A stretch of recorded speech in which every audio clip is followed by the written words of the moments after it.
Sorry, Timoteo makes a pass across Fernandez. Oh, the post! And in! It is an absolute screamer from Zachary Fernandez.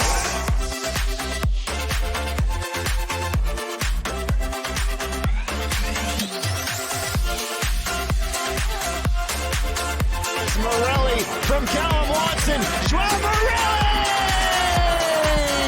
He's back, baby! Joao Morelli says, remember me? Atletico Ottawa, 5 home wins on the bounce. Hello and welcome to the CPL Newsroom presented by Volkswagen. I am Christian Jack. For the next hour or so, we will recap Week 16 in the Canadian Premier League. And this week, above most, certainly felt like a defining week in the 2023 CPL season so far. The results, and we'll get into those shortly: Forge 2, Vancouver 0. Sissoko and Passy as two substitutes late in the second half, both with 2 goals inside 3 minutes to secure 3 points in Hamilton for the home team.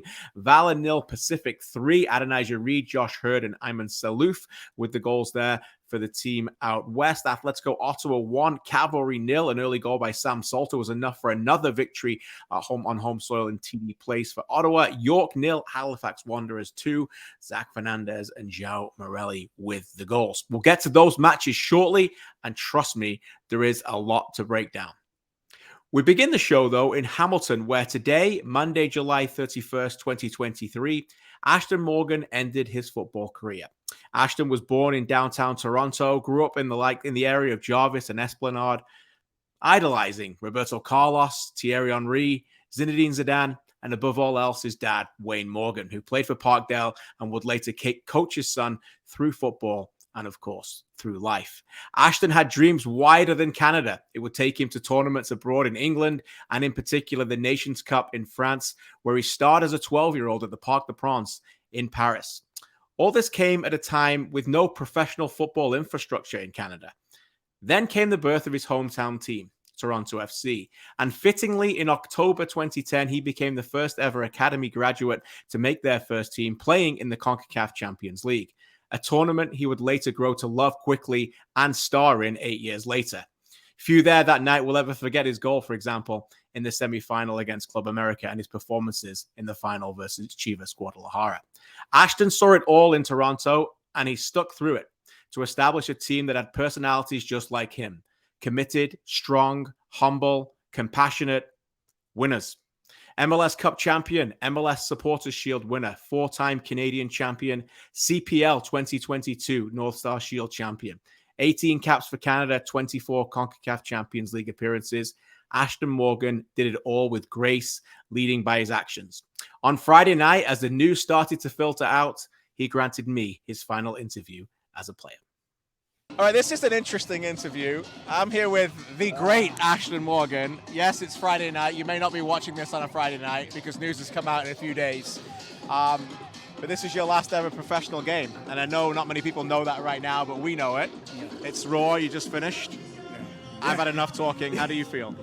Yeah, it's very surreal. I'm just happy I got to come on the field, and play for the fans and the club and my family and all my friends, for the last time, and it's all hitting me now, I'm kind of lost for words, it's been a hard decision, but it's a beautiful decision for myself and my family and everything for my future. So. You're a beautiful human being, and your dream started so young, playing for your dad and playing all those moments. Yeah. To make it to be a professional player and have this career, I know it's a little bit bittersweet right now, but that's got to be a celebration, surely. Yeah, honestly. My dad and I, we got some cigars laid up and some whiskey ready for us, just to talk about the years and everything, But honestly, it's been great to play for Hamilton for my last days and my last years and win, come to this winning club and play for Bobby and be with Bex and Borges and all the guys all over again. It's been an amazing experience, and I've been so happy to be here. You obviously brought that winning mentality here to help them, and that winning mentality was forged at Toronto FC, a club that's obviously close to your heart. and becoming through the academy to get to that, to be that poster child in a way, to lead the way for young players. You'll forever be that first one who did that, my friend. You should be really proud of that. How does that make you feel? No, it's an amazing feeling, you know, and I'm going to continue to help out as much as I can. Everybody has my phone number and knows how to contact me, and I'm always here for the guys, and, you know, I'm just, again, got to think about everything and go back and enjoy my time. You know? Last one for you. I know the game is over as a player, but the game will forever be in your heart, and you'll carry on in another job now. How excited are you to stay in the sport, a sport that's been so good to you? Yeah, honestly, it's going to be an amazing experience for myself and be a little bit different on the other side of the field, you know, but I'm up for new challenges and very excited for the opportunity coming. I'm really excited for you. Proud of you. Covered you from day one. Love you, brother. I love you too. Thank you very much. Appreciate it. Thank you. Ashton Morgan, a genuine class act. For more, we go to Hamilton now, where our own Charlie O'Connor-Clark is there at Tim Hortons Field on the day that Ashton Morgan said goodbye to football and his teammates as a player, certainly not saying goodbye to football, with more coming out later. But Charlie, is it not a measure of the man, but how impactful he's been? And you're there now, and you see a lot of his teammates talking about this today. Just a special, special guy. Absolutely. Absolutely. I mean, Ashton Morgan has always been a guy in Canadian soccer that everybody likes, right? And I think that's maybe the best way to describe him is he's just one of the most beloved players in this country. For him to have come back to the Canadian Premier League to finish his career on the pitch in Hamilton as this organization, to win a championship here was pretty special. And I think it was when he first signed in the Canadian Premier League, I think a lot of us were thrilled to see him come to this league and to have a character like that in this community, in this organization. And he's really been as advertised the whole way through it. And certainly it's a bittersweet day to see him kind of say goodbye to playing and to announce his retirement like this. But again, I think it's only right that he has this moment where we celebrate him and we look back on what's been a pretty marvelous career in Canada. Yeah. So let's do that. Let's look back. October 2010 is when I said it, when he came on that night in the Champions League, make his debut. And not always been easy times at Trans FC when he was there. Thankfully, it did end in glory for him. But I suppose there's no fitting, more special person that could have made that first jump, right from the academy to the first team than Ashton, a person that was a very, very good player from a very early age. And then, you know, as he's shown others that the ability to create that kind of pathway at a football club is absolutely essential. And here's the kid, you know, who grew up on Jarvis and Esplanade being that first one. Yeah, absolutely. And I think it's kind of fitting for him to have been through that, you know, experience of building something so early in his career, to have come to the CPL at this kind of stage later in his career where there are other younger players that are going through similar things. Well, they'll jump from whether it's younger academies or things like that into the professional game for the first time. And he's really been one of the pioneers in Canada of that pathway of being able to stay in your home country, to stay in your hometown, and to find a professional footballing career. And I think that's just been so special to see, you know, the career that Ashton managed to build for himself without having to go abroad, right? Because obviously that is a dream for a lot of players, but also it's been very special for him to be able to do that at home, and now for so many other players to be able to do that at home in this league. And I think he has understood how special it is to be able to mentor those young players just here in Hamilton and really across the league. And I think it's been a fantastic kind of full circle moment for him. It really has. Yeah. I mean, before we get to Friday's game, last one for you on him is, I think, his journey into the Canadian Premier League. You touched on it when he signed here.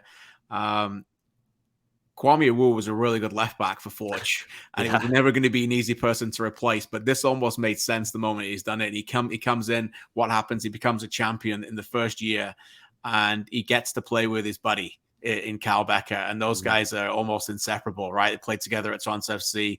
Daniil Henry, you know, again, all three great guys, all really close friends now in the CPL. I guess one last word on the fact that we were able to have Ashton play in the Canadian Premier League. And again, what those young players in that locker room where you are today have gotten to learn over the past couple of seasons from a true professional like Ashton Morgan is invaluable. Absolutely. I mean, we even said at the time when he signed that, you know, the greatest thing that he was doing in the immediate time when he signed was that Forge were playing in the CONCACAF Champions League. And there are few players in Canadian soccer with more experience and greater highs in that competition than Ashton Morgan.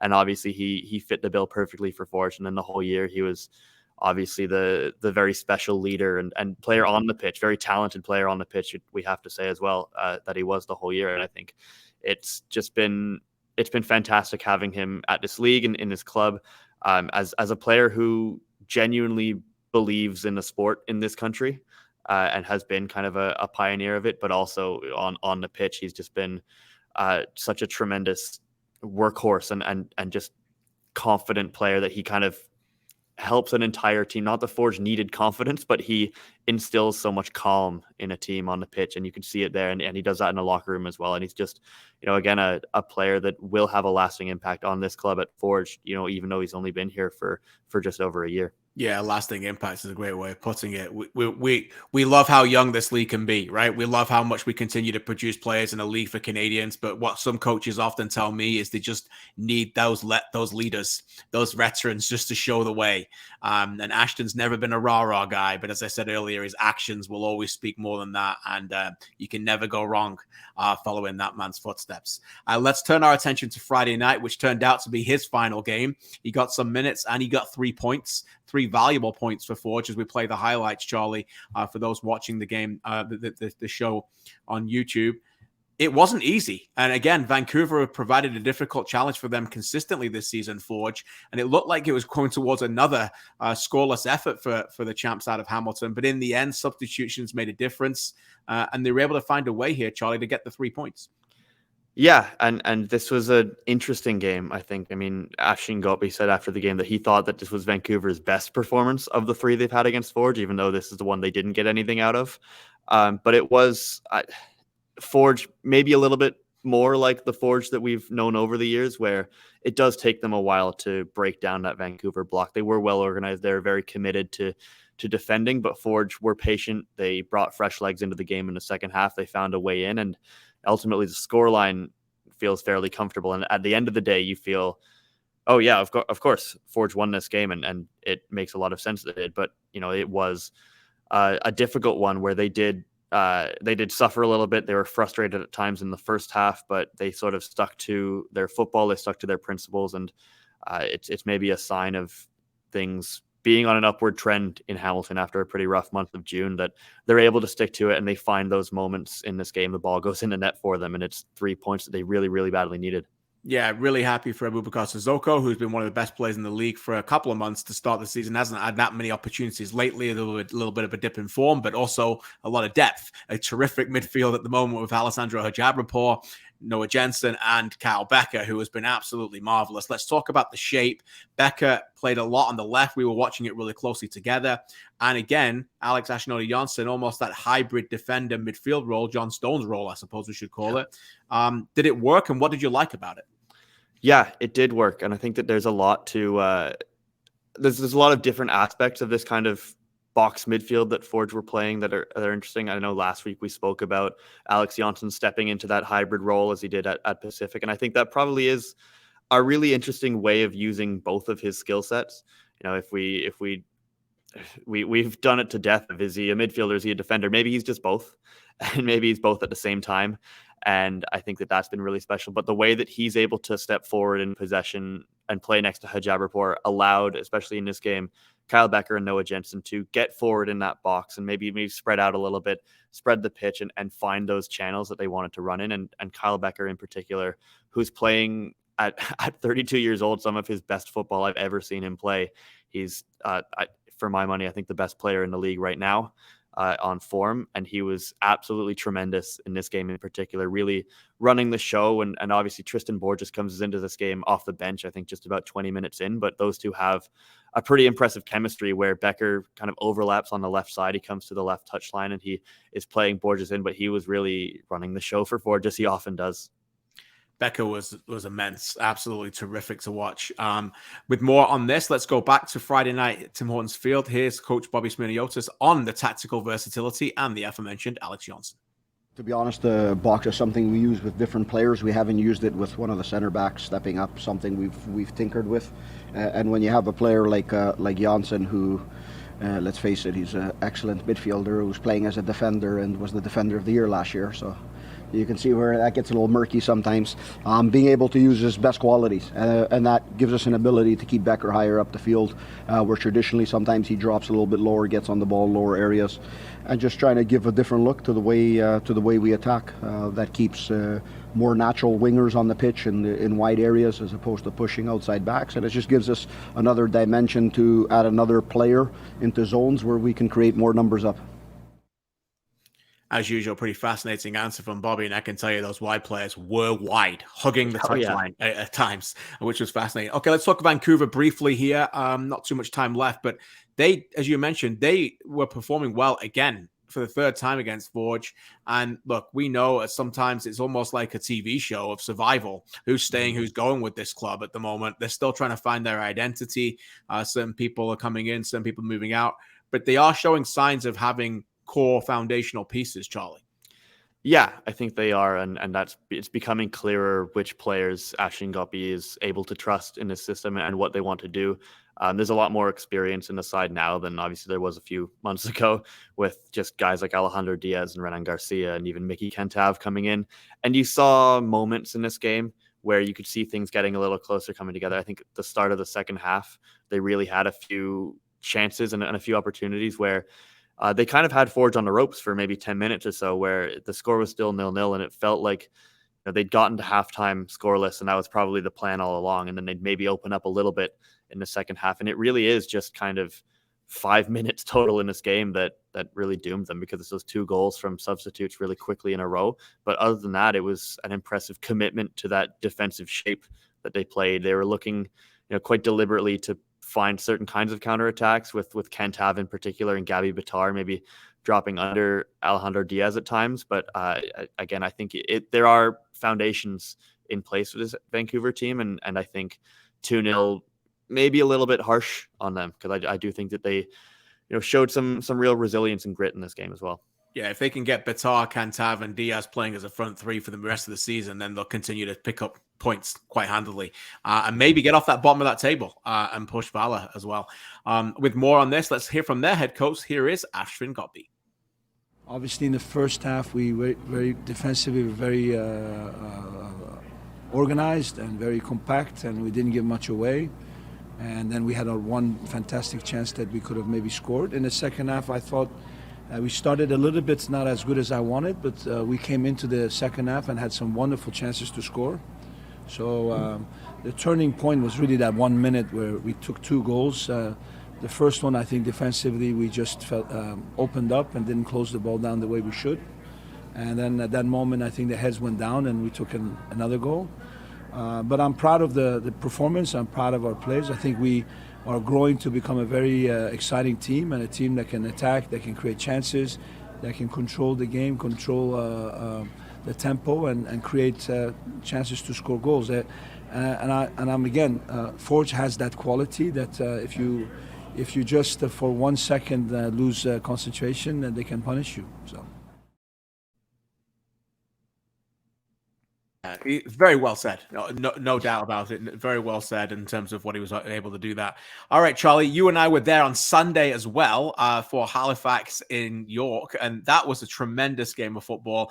If you're a Halifax Wanderers fan, and they've been waiting all season long for their first away win. They were the last team to do it. They continue to tick boxes. But this was a very, very impressive away performance by the Wanderers and Patrice Geiser's side. It was, and Patrice said after the game that this is the performance and the result that they've been looking for since, he said, February 1st. So the beginning of preseason, when this all started. This was an impressive performance from Halifax, not only to come at York and attack them on the counters as they wanted to, and to control the ball at times, especially in the second half. I thought Halifax were really, really strong in possession to hold on to it and really see out this game, but to roll with the punches at times in this game. I mean, we'll get to kind of some specific performances, I'm sure, in a second, but to have Teo Colom come off in the first half with that head injury, and obviously hopefully he's all right, and Jonathan Grant's all right as well. But for Joao Morelli to come into the game at that point, which he certainly was not expecting to in the first half, or for him to come off the bench and play maybe a different role even than he'd been briefed for in training, and to have such an impact, and for Halifax to be able to roll without punches and be resilient in this game and find a way to win in the second half is just tremendous, because I think that this is a Halifax team that continues to grow, and this is a performance that they hadn't really shown us away from home yet. And I think that this was another one of those building blocks that they're really just stacking up by the day, it seems. They are. They're an impressive team. Technically, they're very impressive. They look a lot fitter. And they've got the belief, which is what every coach wants. And they've got some grit. And, they're ready for a fight. And this was a bit of a fight. This was a real fight at the end. This was actually a fight at the end. Yeah, Bildissimo with his 2-footed challenge gets a three-game suspension. This Halifax team are slowly defining into being a real contender. Last 9 games in the CPL, Halifax 19 points, Cavalry 18, Atletico Ottawa 16, Pacific 14, Forge 13, York 11, Valor and Vancouver down 7 and 6. So 9 games, they've been the best team. That's 2 months, Charlie. So let's hear from Patrice Geyser after this one in particular, after a big win for him, his first away win as the Halifax boss. I felt we were in search of this game since February 1st. A game that they're an excellent team with really high-end players. They're going to get chances, but most of the time we were in control of the game. So for that, I'm really proud of the group. We've talked about 60, 45, 80. We haven't got the 90. So that was as close as we could get against one of the, in my opinion, the best attacking team there is in the league with the individual players they have. It was almost a complete performance, Charlie. You talked about that in your written analysis afterwards. So out of the players, who did impress you? And you could probably name all the players that played, but who stood out? You can definitely name them all. I'll get to Morelli in a sec, but I want to start by shouting out Lorenzo Caligari, who once again is just quietly one of the most composed and reliable and dependable midfielders in this entire league. I think he was something in the high 90s in pass accuracy again. I think he had like 75 of them that he hit. He again is a player that is able to set the tempo. When Halifax wanted to play fast, he was able to play fast on the break. When they wanted to hold on to the ball a little bit in the second half, maybe slow things down, take some of the wind out of York's sails, he's the guy that's dictating that play. So he's just a tremendous ball mover, a tremendous kind of pace setter in that midfield. But Joao Morelli, man, he's back. He's back. He's so back. And on the pitch where he scored his last goal that we'll hear from him later, but a goal that he thought was going to be his last ever. He comes back into this game and plays a very, very significant role, scores that goal, could have scored a couple others. I think Patrice also said that he feels like the Joao Morelli of a couple weeks from now would have scored a hat trick in this game as he continues to build up his fitness, which, he'll be brutally honest, isn't fully there yet. He's definitely not 90 minutes fit yet. And I think he'd probably say that he played 60 minutes. He probably wasn't 60 minutes fit, but he was tremendous. And I think if anybody forgot what kind of player he is and how talented he is and how much fun he is on the counterattack, I think they were certainly reminded in this game. Yeah, this is what football is all about for me, is these kind of stories. We talked about Ashton and a different kind of story and a different kind of ending. And Joao we'll talk a little bit more about in terms of the fact that many of us, including himself, thought this day would never come. Right? Not only in the Canadian Premier League, but as a professional footballer, a professional athlete ever again. His days were numbered, and in his mind, he thought it was very difficult to come back mentally, physically from all of that. And to see that is very special. Stay with us at the end of the show. You'll hear from Joao Morelli as he talks about that with me. Before I let you go, Charlie, and talk to some more people about the great Ashton Morgan, one person I want to ask you more about is Daniil Henry. We're going to hear from him shortly with you, but your overall impressions of seeing him, I'll just say this. What a presence. There was so much going on at York Lions Stadium on Sunday, double headers, academy players out there, kids running around, mascots. And this guy was walking around like a king. And you know what? He deserves it. Everywhere he went, people wanted to talk to him, selfies, autographs. He was giving motivational speeches to the kids games afterwards. And that's what we want in this league. Yes, as again, young players come to the league to learn, but to have Daniil come and already start educating people and start telling them about his career, you could see what it meant to him, the love he deserved. And that's certainly what I took away from the pitch, as well as obviously a very good performance on it. Absolutely. I know Daniil himself has been overwhelmed with the reaction he's gotten, especially in Halifax from the fans there once he's arrived there. And he's been just so impressed with everything and so happy to join that Halifax team. But it's amazing what he brings to the table in that very, very young squad, especially that very young back line. There was a moment late in this game when he's on the pitch where there's that kind of scrum after the Baldissimo tackle and the red card, and Daniil finds his way right to the middle of it, and it was like watching one of those Canada World Cup qualifiers again, where Daniil always finds his way into the middle, and he's always kind of the one that's sorting people out. He's pushing certain teammates away to make sure they don't do anything dumb. He's the one that'll speak to the younger players, and he'll sort people out, and it's just you remember, who he is in Canadian soccer and why he's been so beloved. And it's just been special to see him bring that to Halifax and bring that to that young group. And I think there's so much that those players are going to learn from him. And I think that it'll just be upwards from here in Halifax.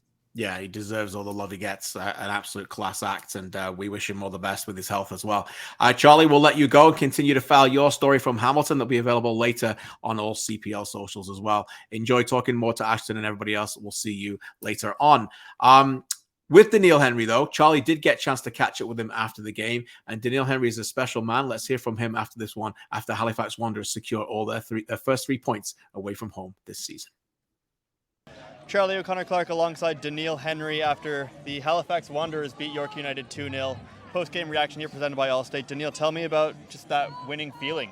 You guys have won 2 on a bounce since you've been there. It's got to be a pretty good feeling right now. Yeah, definitely. It shows you the character of this team. We work really hard.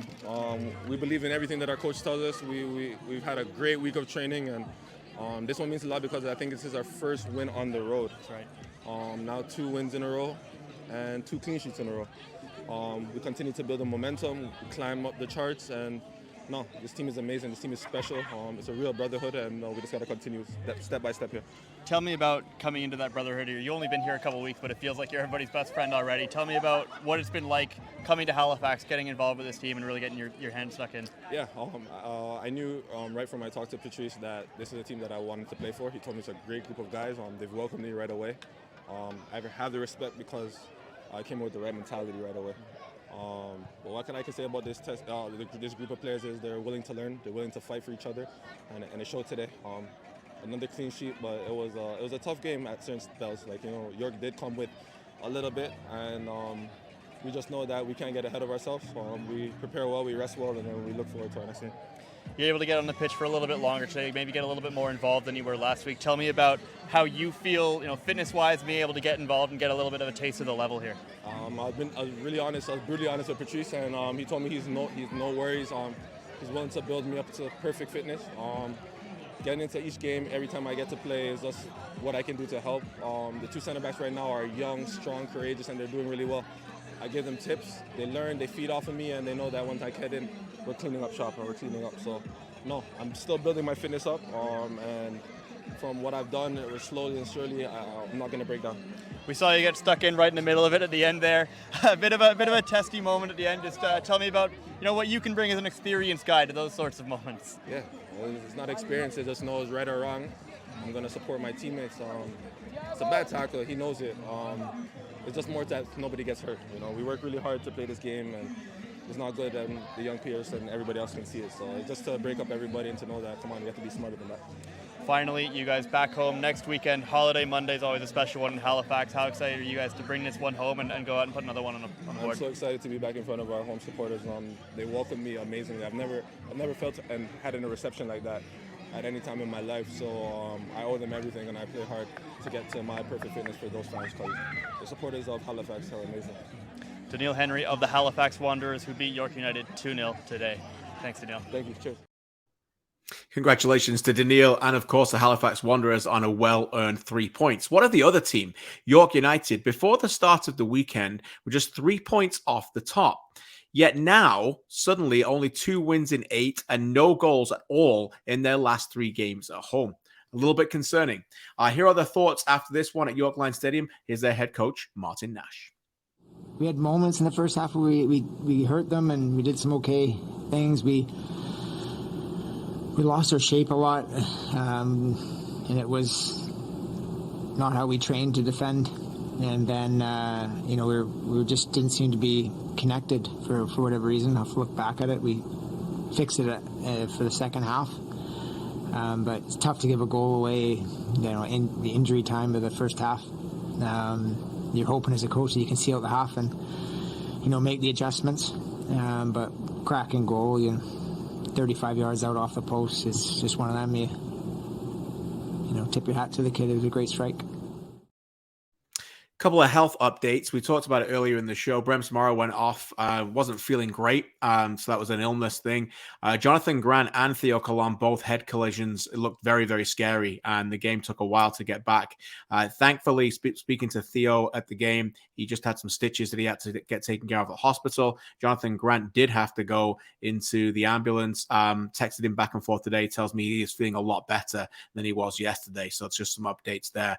As for the player update, here's from York United's midfielder Elijah Adekubi after their 2-0 loss. Obviously, the result was what it was, but in terms of the performance, I think collectively, we probably weren't at our best in terms of the moments to retain the ball. I think we let them have too much momentum, too much control of the game. In terms of chances created, I don't think we were clinical enough, and I think we could have created better chances. Like when I look back and reflect on the game, I think they probably had or created the better chances, had a little bit more of the ball, and I think at home, that's on us to be better in those departments. And I think, fortunately, we have to take responsibility for that. Same with me, I played in the midfield, wasn't quite good enough today.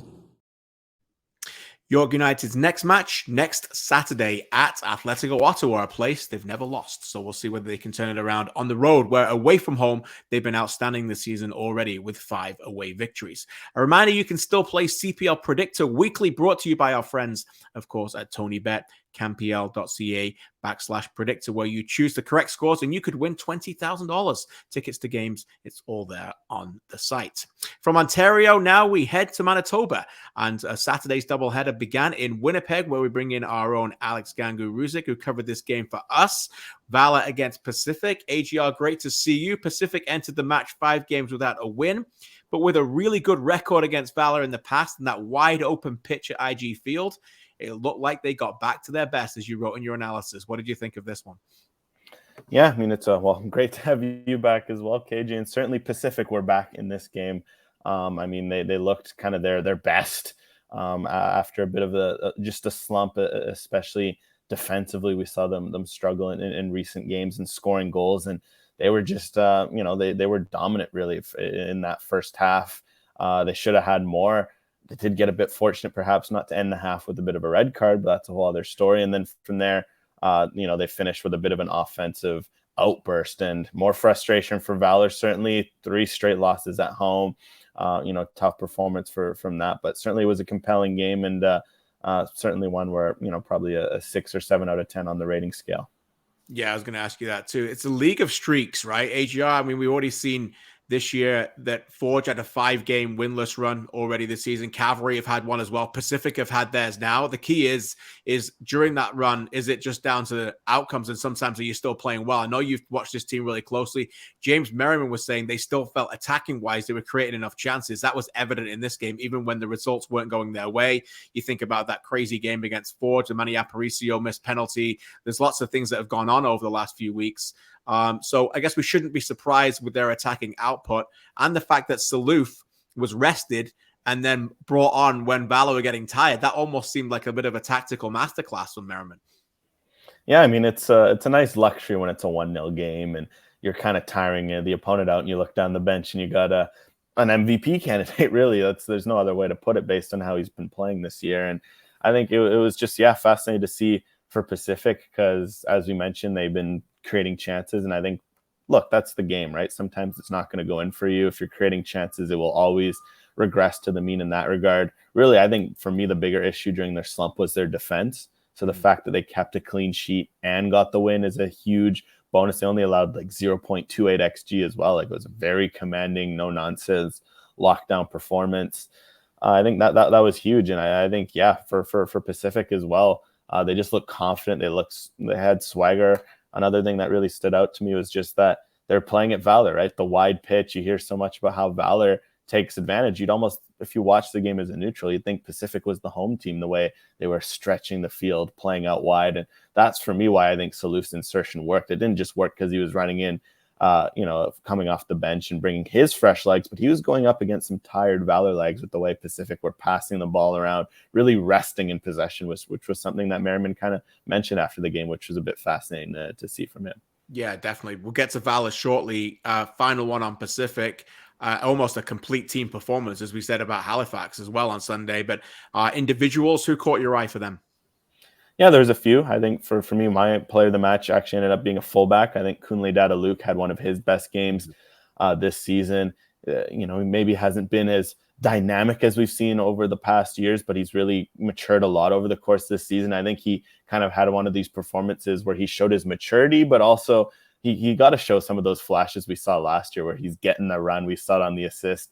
He always loves to get in the space, but he was very good defensively. It was good to see. I think Josh Hurd as well had another solid performance. Obviously, he ended up claiming the insurance marker there. He was just getting in dangerous areas, and I thought he was kind of been Pacific's bright light over their slump, and the fact that he was kind of leading them on as a captain in there, the kind of game to break it was also key. And really just that front line. I thought Ungaro got into some good pockets and created the goal, of course. Maybe could have, if it wasn't for a super save from Rian Yesley, maybe he has one of his own. Adonijah Reed just gets in good pockets. I think it was a good game from the front three, and kind of the back, it was a very good team performance, so it's hard to highlight individuals, but Dadaluk was one that stood out for me in that regard. Yeah, all really good names. I mentioned in the broadcast when I did the game that I felt Easton Ongaro hasn't got his goals this year, but I do feel like his overall play has been very good.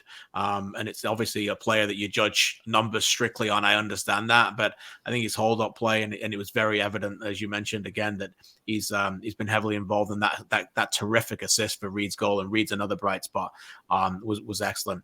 Okay, what a Valor. That has been far from excellent. It's been a dismal couple of weeks, let's be honest, now out in Winnipeg. Before we get your take on this and what you wrote in your great analysis piece on campr.ca, let's go back and get some reaction from IG Field. Here's their head coach, Philip DeSantos. When the team gets to a point where you're not winning and things are not going your way, these things tend to happen. I felt that our legs weren't going. The mind wanted to, but there's just games like that. And in football, it's about reacting to these moments. And as a staff, as a group, we need to hit the ground working very fast and try to find solutions.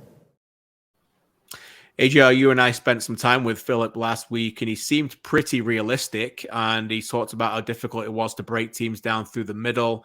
They're not getting the goals, and now suddenly the pressure's on the defense, and they're starting to give up goals as well at the back. So it is a bit of that kind of perfect storm in terms of what looks like a really difficult team lacking confidence at the moment. What did you see from them? Yeah, I think the confidence is a big one, because this was a must-win game. You're at home. You haven't won back-to-back in home games. It was, like we said, first time since September of 2021 that they had done that. You expect them to come out strong, right? Especially last game against York. You're down 2-0 after 10 minutes. It's always going to be hard to get something out of the game. And I think for me was the surprise, and Phil mentioned it after the game, losing 50-50, sloppy. The goal that Pacific scored was a turnover. It was a header right to Pacific. 3 passes later, it's in your net. And I think for Valor right now, there's just too much of that. It's too much of these moments where they're not, starting slow has been a huge one.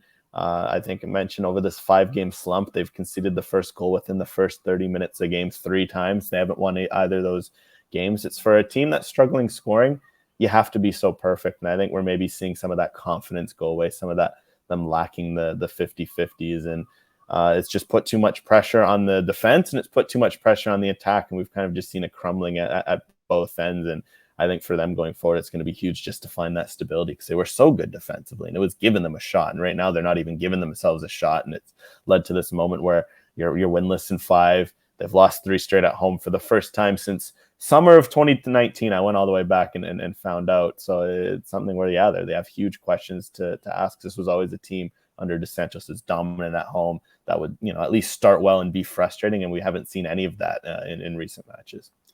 Yeah, let's talk about going forward then. Last one for you. I think Valor fans would admit that they knew when the season started with a lot of changes that they were not going to be contending for the top spot of winning the regular season CPL title. But when the Canadian Premier League announced the changes to the format and they said 5 teams are going to get in this year, Valor were very good at the end of last season, almost ready to run to get in the 4th spot. And I know there have been changes and it's a different year, a different team, but I think that they were confident in thinking that they had a real chance to get to the playoffs this year. Now they're a long way back and they go to Vancouver this week. That almost becomes an absolute must win, doesn't it not, Alex? If they want to continue any kind of hope and faith for this club. I mean, it feels like that's their season, right? Because especially Vancouver at home, they haven't really, Vancouver's they've won 2 at home out of 8. Like, it's something where teams have been able to come in and get results. Valor, if they lose this game, that's 10 games left, and they would be more than 8 points away from the playoffs. I think that's their season. You got to keep the gap alive, especially because you play everyone at least once in that last round. So there is an opportunity to make up some ground if it's within 5, 6, 7 points. So yeah, I feel like that's their season, because in terms of the schedule makers, Vancouver away is about as favorable as a matchup on paper to turn it around. Yes, this isn't the same Vancouver team as 5-10 games ago, but it's still the last place team. It's still a team looking for confidence. You surely you're gonna have to get some sort of confidence out of that for Valor. So yeah, I'd say that's their season right there. I think if they something where they lose, you could argue that both Vancouver and Valor could very well be out of the race at that stage, which would be unfortunate for both of the VFCs. Yeah, absolutely enormous game, no doubt. We'll recap that next week on the newsroom, CanPL.ca, and of course, OneSoccer. Continue the great work, AGL. We appreciate you, and we'll chat with you next week. Thanks again. Great stuff. Final stop of the show takes us to the nation's capital in Ottawa, where it was a classic Atleti performance with a goal early and a fantastic defensive effort to help secure their 5th win at home in a row over Cavalry this time. Mitchell Tierney was there for us. Mitch, thanks for waiting so patiently. And patience may be the name of the game, as Atleti fans can just see out games in a pretty comfortable way now. Overall, before we get to your complete analysis, what was the number out of 10 you would give for this one, watching it live, and what did you like about it? I'll go for a 7.5. I know it was only a 1-0, but there was a lot of chances in this game after Sam Salter scored that opening goal within the first 7 minutes. And yeah, this just seemed like a very important game for both sides, but I think particularly for Atletico Ottawa, as they look to continue to instill TD Place as a fortress and bounce back from a pretty disappointing result against Halifax last week. And they did that, as you mentioned, in the Atletico Ottawa way, scoring early and then holding on. And it was a great atmosphere, great passion showed by both clubs throughout this match. And, a game that this is the second time they played this month, making it, very intriguing tactically as to how both sides set up, how, Cavalry tried to break down that low block, how Ottawa remained difficult to play against, and ultimately an impactful game for both teams. Fascinating game. I mean, we were doing the game at OneSoccer, and I know you were watching it live as well. But there's not been another game like that. And I know people would say Atleti play the same way, but Cavalry had so many chances, and I came away thinking they played really well. Like, Camargo inside the pocket was tremendous. They created a lot of chances. They did have a lot of free kicks. Maybe they could have been a bit more effective, as Ottawa gave away a lot of free kicks early. I want to talk more about Cavalry. We will give Ottawa their due in a second, but with more, let's go back to and get some reaction and some fascinating comments I want to play here from Tommy Wheeldon Jr. after this one. Yeah, actually, do you know what? I think we give them a chance. I think we can defend better, and we have been defending better, in fairness to the lads. So, then when that happens, we responded well. And I thought probably from 25, 30 minutes onwards, there was only one team trying to play. And, fair play to Ottawa. They enjoy sucking the life out of the game, and we got to find a solution to go on and take the points from here. Okay, you know where I'm going with this.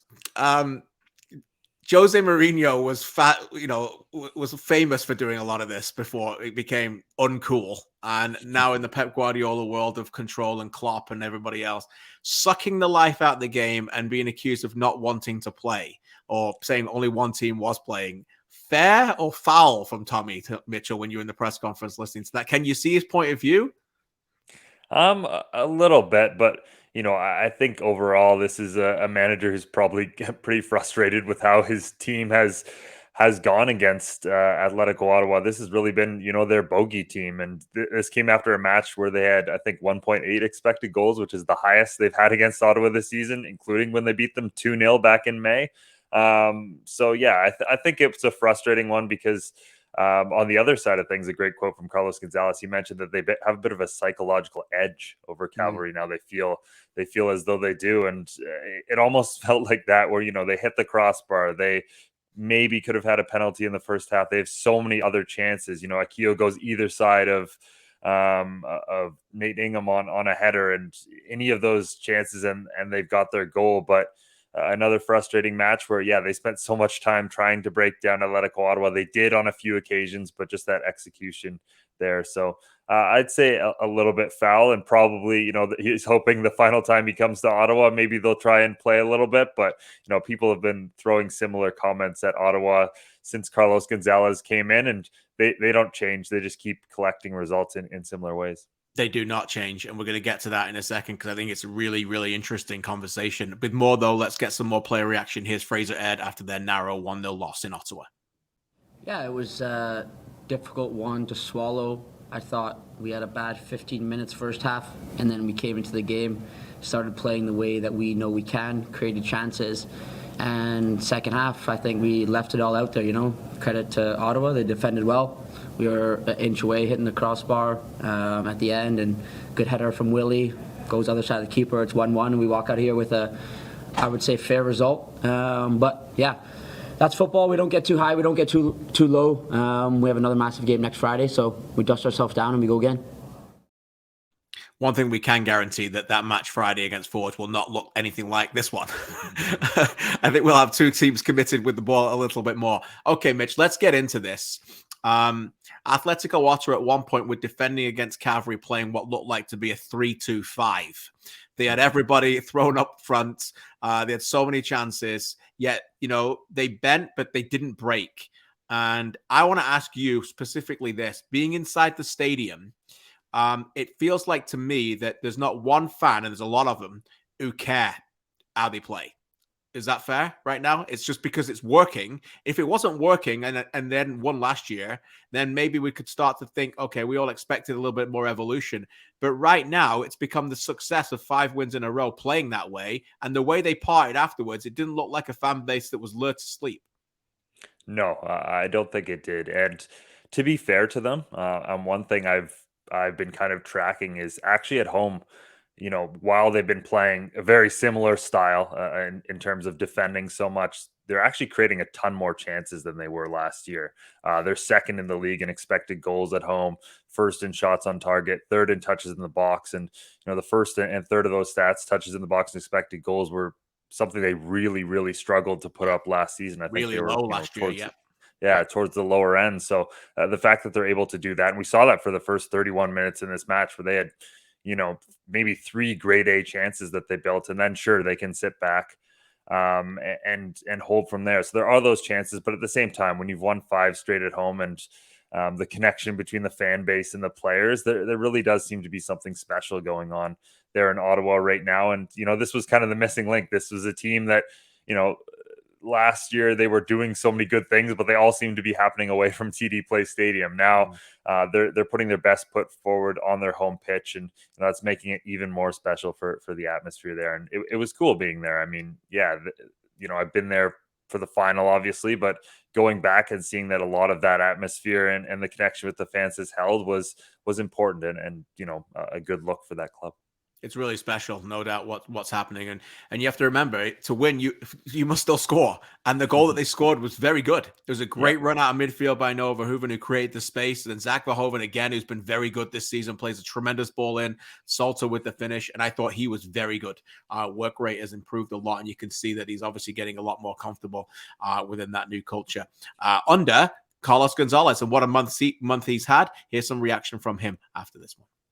We tried to show a different face, a different image from the start. I think that we did a brilliant 31st minutes in which we press high, in which we impose our style, what we wanted to do in the field today. And it's true that we create situations to maybe had a bigger score. But as you say, I think that we are creating, as we did last season, a great chemistry between players, the team, and the fans. I think that here we feel that extra boost of energy, and yeah, we are doing great performances here, and happy for the team, because I think that today they did a great job to win the 3 points. Carlos clearly happy with the first 30 minutes, and it has to be said they've stepped that up. You think about over the last few weeks, Saltus won the game. They won the game 1-0 against Vancouver in June. They won the game 1-0. Saltus scored in the first 10 minutes in that game. Antonoro scored in the first minute in Hamilton. Saltus scored after 19 minutes in Pacific. Bassett scored early. They got a goal from Acosta against Vancouver in the 12th minute. So they're starting out very well. But again, a team performance, Mitch. We keep talking about this as being the trend today on the show. Of that team, who stood out for you? Who were some of the players that were on show that you really were impressed with for Atletico Ottawa in this game? Yeah, I mean, in any defensive performance like this, the back line in general, I mean, Carl Wimay is a player who's really starting to fit that system very well and was immense against, a very good cavalry attack. I thought, on the other side, McDonald Niba was excellent against Ali Musi, had, maybe his best performance as an Atletico Ottawa player. And this was a team that was kind of tactically flexible throughout. Sometimes Niba would shoot up the side and they play with more of a 5. Sometimes, he'd pull back into a 4. And the importance in that is having a guy like Alberto Zapater who can really direct traffic. And I think we saw in this game just how important he is when they're defending for so long, how important it is to have a guy in there holding and organizing and making sure that everyone's in the right spot. And maybe they didn't have that throughout the season in earlier parts. So I think he's a big one. And then up front, Verhoeven and especially Sam Salter. I mean, he showed up in so many different areas, running down balls. Obviously his goal was excellent. So I really like how he's starting to play there and starting to learn how to play in this Atletico Ottawa system and get the best out of Sam Salter, as Atletico Ottawa are kind of getting the best out of using him. Yeah, and the depth there as well, right? They made like 5 changes to the team from the week before, and then, he got it right again for Carlos Gonzalez. And you know what else, Mitch? The standings are absolutely beautiful for those of us who don't care who wins, because all we want is great storylines and tight races. And right now, it doesn't get much better than this. Pacific back to the top after 1 week away, after leading it for 8 weeks prior, 29 points from 17. Forge played one more game and have the same points at 29 points. Cavalry are 2 back after their loss, but have 17 games played as well at 27 points in third. Don't look now. Here come the Halifax Wanderers, the best team in the Canadian Premier League for 9 weeks, and they've moved up to 4th on 25 and are only 4 points off the top against the team who they play next week. Atletico Ottawa are into the playoff spot in 5th, just overtaking York United, and they also have a game in hand there. So York, who could have gone top this weekend, are now 6th. That's right. That's how close the CPL standings are. York 24 points from 18 on 6th, and starting to slip away, probably the eliminator derby next week, we'll call it, Valor and Vancouver. Valor on 16, Vancouver on 13. The team that doesn't win next week, and it might be both, I think we can probably say goodbye to their chances. Talking of next week, let's have a look at the schedule. And you know what next week is? 4 days. We have 4 games. That's right. 1 game on each day. Cavalry at 4 against Forge in Calgary on Friday night at 7 o'clock Mountain Time. On Saturday, 7 o'clock Saturday night, again in Ottawa against York United. And York have never lost there, as I mentioned earlier. Sunday afternoon in Vancouver as Vancouver take on Valor. And on Monday, the holiday game, Halifax against Pacific at 3 o'clock Atlantic time. Special times, no doubt about it. Mitch, final word to you on the schedule. What keeps your... What's got you on the radar there? What are you looking ahead to next week? Some of the storylines.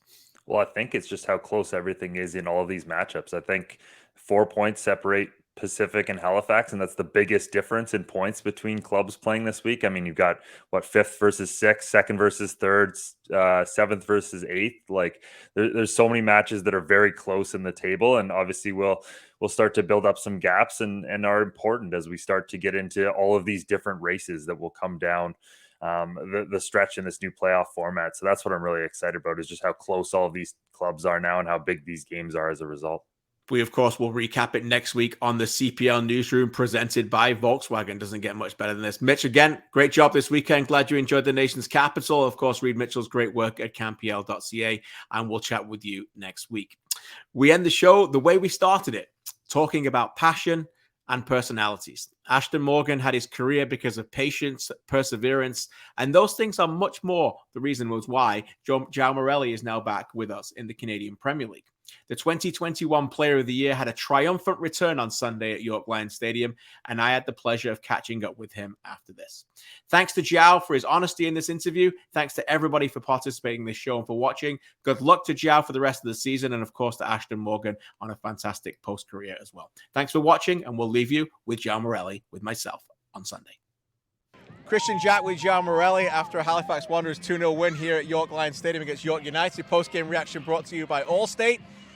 It's been 479 days since you and I did this interview here. Yeah. The last time you scored a goal in the CPL. Yeah. We know about the story, the ACL, back to Brazil, becoming a father, all the recovery. Tell me how you're feeling. I mean, I'm feeling great. It's crazy. I told the boys before, I was like, this is where I scored my last goal. And you see, like, some things happen, and unfortunately it was like because of an injury, but like I got the opportunity to come on first half. I was asking the coaches, like, I'm ready, I'm feeling good. It's been a long journey, man, but I'm really happy.